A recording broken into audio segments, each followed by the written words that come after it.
Meet Forge Hammer, which is a fork of FoE Helper. Helper is known as the most popular browser extension for Forge of Empires, so why am I now recommending players uninstall Helper and install Hammer instead? Well, the two developers supporting the majority of fixes, features, and updates to FoE Helper over the past few years have now split off to make their own extension, which is Forge Hammer. This means that Forge Hammer is seeing much more active development of those fixes, features, and updates, while FoE Helper is not. The best part is that, since it is a direct fork of Helper, all your settings, historical data, and preferences will carry over. Before I dive into all the features that Hammer offers, I first want to quickly cover some of the improvements that it has over Helper already. You can finally look at the city map with the correct orientation via the 90-degree top view selection in the dropdown, as well as seeing motivation and collection status of buildings. You can choose different color themes to use with the extension and settings. I'm partial to the blue theme. There are filters to change how the game looks, such as making it higher contrast or more saturated, which can be handy for accessibility or just messing around and having fun. There is even a window pop-out feature currently being tested with the building efficiency tool that lets you get a separate window from the browser with that information in it. A button was added to swap between the Great Building Calculator tools, and more is to come. Now, it's not all new stuff added. Some things did have to be removed as Helper utilized its website to store some data, such as with the city building tool. If you want to use that, you will still need to use Helper. However, almost every other tool exists as they do in Forge Hammer as they did in Helper. This is basically starting at the same point as Helper currently is and building and improving on that foundation going forward. With that in mind, what all does Forge Hammer have to offer? The answer is quite a lot. Dozens of tools that can help make your Forge of Empire experience a little bit easier. I don't want to make this an hour-long video, so I won't be going through them all, but I will talk through some of the more popular or useful tools on the list. Let's start with the city overview, which gives a top-down look at your city and some filters to visually see some extra information about it. On the right, you can see the breakdown of buildings by type and how many tiles they take up. Some players like to base their entire layouts around the road efficiency number here, with the principle that generally a higher number means you're using fewer roads, ergo more space for buildings that produce things you want. Be aware that there is much more to a good city than specifically the road efficiency percent, but that it can be a useful metric. You can also see buildings that are roadless, which ones are from which features, or even which previously ascended buildings might be in need of an upgrade. On the map itself, if you're looking for a certain building in your city, just search for it and it will be highlighted. Overall, you can think of this as somewhat of an advanced flat mode to really drill down into your city's layout. The next tool is perhaps one of the most frequently used tools by many players, which is the Great Building Calculator. It offers information on the cost to take spots on great buildings, whether for your own great buildings or for other players. Don't consider this a full tutorial, but I'll give a brief overview. Looking at my own great building, you can choose the ARC bonus you want to calculate for other players to pay from one of the options shown, or you can add a custom rate via the settings cog at the top right.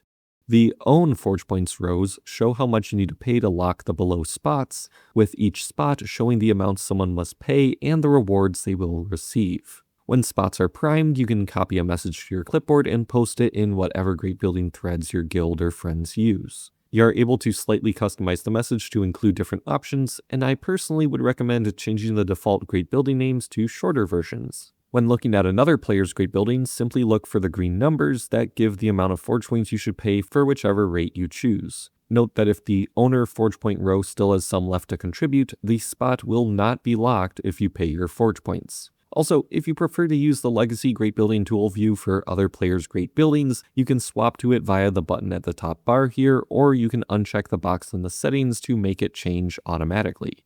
Hammer also has a tool where you can set weights to get a ranking of buildings in your city to see which buildings might be getting a little bit old and need replacing. To change how resources and boosts are valued, click the little settings button at the top right of this window. You should note that A, this ranking depends entirely on the weights you set, and those weights should be unique to what you specifically want in your city, and B, a higher weight value means that you value it less. If you really want a certain resource or boost to factor into the value for the building, give it a very low weight. There is no right answer of how you should value things, so feel free to mess around with these values until the ranking makes sense to you. Note that you are also able to add buildings in your inventory to this ranking by clicking on the checkbox at the top. These are shown in italics, and their score is shown in blue instead of green. Additionally, when you see a check mark in a line on the list, that means that you can build more of that building via the kits in your inventory. Hovering over the check mark shows a tooltip of which kits from your inventory you can use to build and level that building. For example, I can place 12 Ascended Snowdrop Gardens via 4 already in my inventory and 8 base buildings plus 8 Epic Ascended kits.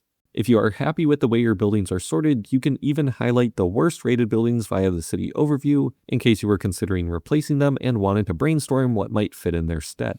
Perhaps one of the most powerful tools Hammer has is surfacing the productions of every building in your city, even the results of random productions. This is especially useful if you have a lot of the same building with a random production and only want to hit one that is producing a resource you want with the blue galaxy. If you see it producing the resources you want in the list, click the eyeball icon and you see the overview of your city with the building's location highlighted. This is a significant advantage that players on the browser version have over their mobile-only peers and can make a massive difference for any random productions. For example, you can always collect the wishing wells that are producing diamonds with your blue galaxy to give yourself the greatest chance to double diamonds. Also, this tool is useful for determining how many fragments of items you produce each day. Go to the Fragments tab of the production overview, choose Group, then Sum, and you're able to see the average fragments of each item that you make.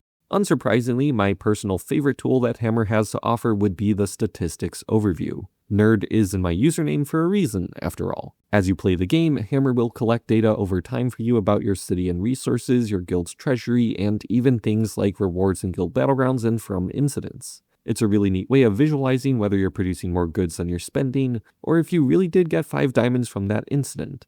Also, a massive improvement that Hammer has over Helper is that you can now zoom and pan around the charts much easier than before. The last tool I'll show you from Hammer is the Profile Summary. Click your city's name in the top left corner to bring up your profile, and then you'll be able to click your picture at the top left to get a summary of your time in the game, including productions, boosts, achievements, and more. You can hit the little down arrow to get an even greater amount of information about your city. If you're on mine or other Forge of Empires Discord servers, you've likely seen people posting screenshots of this overview.